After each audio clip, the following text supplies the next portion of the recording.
il y a un faux apôtre qui a parlé que on peut prendre sa femme par derrière, sodomiser sa femme. Ça, c'est du Sodome et Gomorrhe. C'est pourquoi Dieu avait détruit. Mais lui a dit Sodome. Donc, cet homme de Dieu, je ne sais pas de quel Dieu, Dieu des Baals aussi. On doit l'appeler Dieu des Baals. Il est à la télévision tous les jours. Vous les connaissez avec sa barbe là. Vous les connaissez, un faux apôtre. Il dit aux gens qu'on peut sodomiser sa femme. Ça, c'est du Sodome. Sodomiser sa femme, là, c'est interdit dans la Bible. Il n'a jamais lu la Bible, il ne connaît même pas.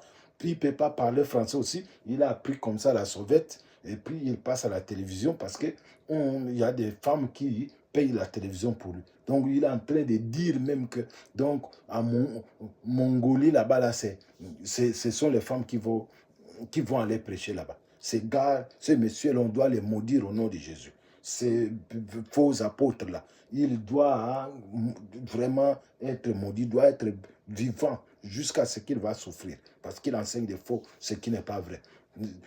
La Bible ne nous parle-t-elle pas dans Romains 1, 26 que vous allez lire, on ne peut pas lire ici, ça c'est un short, je vous donne déjà, je vous alerte, je vous annonce et je vous montre les faux apôtres. N'allez pas là où les pasteurs sont des grands menteurs, ils ne prêchent rien, ils commencent à faire comme des musiciens, ils veulent se faire voir. Il veut montrer qu'il est spécial. C'est un faux, c'est pourquoi il envoie sa femme aller faire du BBL et puis voilà, il se marie après quelques jours.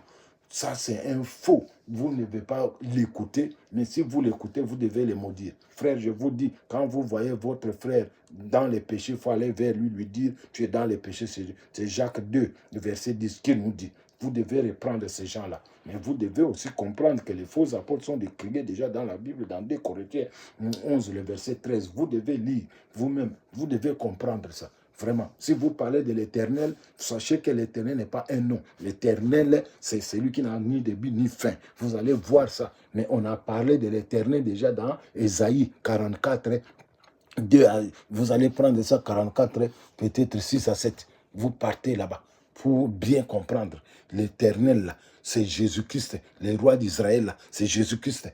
Donc, c'est lui qui pardonne les péchés, c'est Jésus. Si on vous a parlé dans Ésaïe qui a vécu au XIIIe siècle, vous verrez que déjà Ésaïe parlait de Jésus-Christ. C'est ce qui s'est fait quand Jésus-Christ est venu. Voilà, il est le Rédempteur. Il n'y a pas quelqu'un qui est mort sur la croix pendant ce temps-là, à cette époque-ci. Donc non, il est mort sur la croix quand il est venu en chair. C'est Jésus-Christ qui est le Rédempteur dont Ésaïe est en train de parler. Suivez très bien, vraiment, suivez, partagez les chocs, partagez à tout le monde pour être avec Jésus.